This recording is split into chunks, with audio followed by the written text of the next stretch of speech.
শুরু হয়েছে এসএসসি ও সমমান পরীক্ষা। সকাল 10টায় পরীক্ষা শুরু হয়, যা চলবে দুপুর 1টা পর্যন্ত। সারা দেশে এবছর পরীক্ষায় অংশ নিচ্ছেন 19,28,281 জন শিক্ষার্থী। 9 সাধারণ শিক্ষা বোর্ডে আজ নেওয়া হচ্ছে বাংলা প্রথম পত্রের পরীক্ষা। মাদ্রাসা বোর্ডের অধীনে কোরআন মাজিদ ও তাজবিদ এবং কারিগরি বোর্ডের অধীনে বাংলা দ্বিতীয় পত্রের পরীক্ষা দিচ্ছেন শিক্ষার্থীরা। সুষ্ঠু সুশৃঙ্খল পরীক্ষা আয়োজনে সব ধরনের প্রস্তুতি নিয়েছে আইন শৃঙ্খলা বাহিনী। এদিকে পরীক্ষা সুষ্ঠুভাবে সম্পন্ন করতে কেন্দ্রগুলোর 200 গজের মধ্যে পরীক্ষা সংশ্লিষ্ট ব্যক্তি ছাড়া সাধারণ মানুষের প্রবেশ নিষিদ্ধ করেছে ঢাকা মহানগর পুলিশ ডিএমপি। নির্দিষ্ট দিনগুলোতে সকাল 10টা থেকে বেলা 1টা পর্যন্ত লিখিত পরীক্ষা অনুষ্ঠিত হবে, যা শেষ হবে আগামী 13 মে।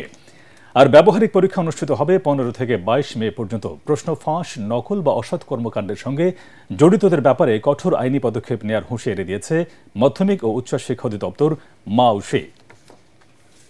দর্শক, রাজধানীর এসএসসি পরীক্ষা কেন্দ্র ঘুরে দেখছেন সহকর্মী আদ্দিন সজীব। চলে যাচ্ছি তার কাছে।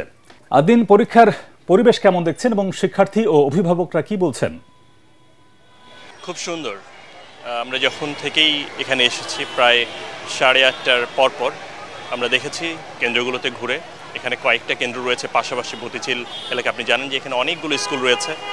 আমরা দেখেছি যে অভিভাবক এবং শিক্ষার্থীদের মধ্যে সেই সন্তুষ্টির চিত্রটা, এবং আমরা দেখেছি যে পরীক্ষার হলে প্রবেশের আগে বা স্কুলে বা কেন্দ্রগুলোতে প্রবেশের আগে শৃঙ্খলার বিষয়টা আমরা দেখেছি যে ভিতরে শুধুমাত্রই যেটা বলেছেন যে পরীক্ষার্থী ছাড়া অন্য কোনো ব্যক্তি বা কেউ প্রবেশ করতে পারেননি, এবং সেই স্বস্তির জায়গাটা আমরা দেখেছি। পরীক্ষা শুরু হয়েছে। আপনি জানেন জীবনের সবচেয়ে গুরুত্বপূর্ণ পরীক্ষাগুলোর মধ্যে এসএসসি অন্যতম।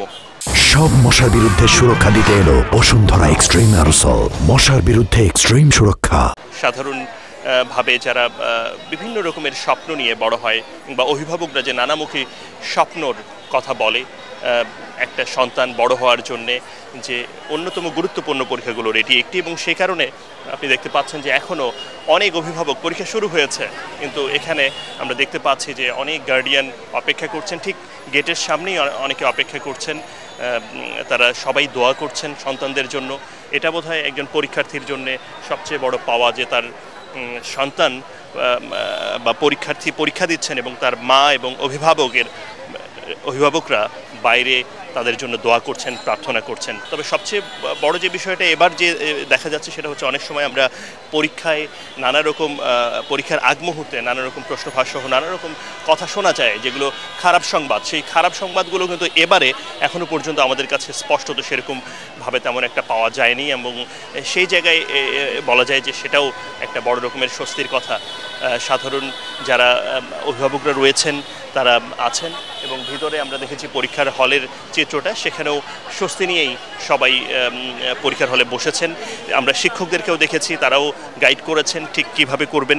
এবং আপনি জানেন যে এবার বেশ কিছু নির্দেশনা দেওয়া ছিল আগে থেকেই, আইনশৃঙ্খলা বাহিনীর কাছ থেকেও ছিল, এবং একই সঙ্গে আপনার এখানে যে পরীক্ষার যে ব্যবস্থাপনা সেখানেও কিছু আমরা চিত্র দেখেছি, সেখানেও কিছু নির্দেশনা ছিল। সব কিছু মিলিয়ে এই যে শিক্ষক, অভিভাবক এবং এই যে পরীক্ষার যে ব্যবস্থাপনা, সেটা নিয়ে এই স্বস্তি থেকে গেল। এবং দেখা যাক যে শেষ পর্যন্ত পরীক্ষা শুরু হলো আজকে মাত্র। এখন পরীক্ষাটা কেমন হয় এবং পরবর্তীতে এই পরীক্ষার যে শেষ পর্যন্ত কতটা ভালোভাবে শেষ করে সেটাও একটা দেখার বিষয়। তবে অভিভাবকদের কাছে যে স্বস্তির বিষয়টা আমরা দেখেছি সেটা নিশ্চয়ই আপনার কাছে ভালোই মনে হবে, এবং আমরা মনে করি যে এখানে যা হচ্ছে, অর্থাৎ যেভাবে করে পরীক্ষা দিচ্ছেন এবং যেভাবে করে সবাই প্রত্যাশার কথা বলছেন যে পরীক্ষায় ভালোভাবে অংশ নিয়ে মনোযোগ দিয়ে পরীক্ষা দিয়ে এসএসসি পরীক্ষায় ভালো ফল করে আগামীতে তাদের যে স্বপ্ন, সেই স্বপ্ন পূরণ করতে পারবেন।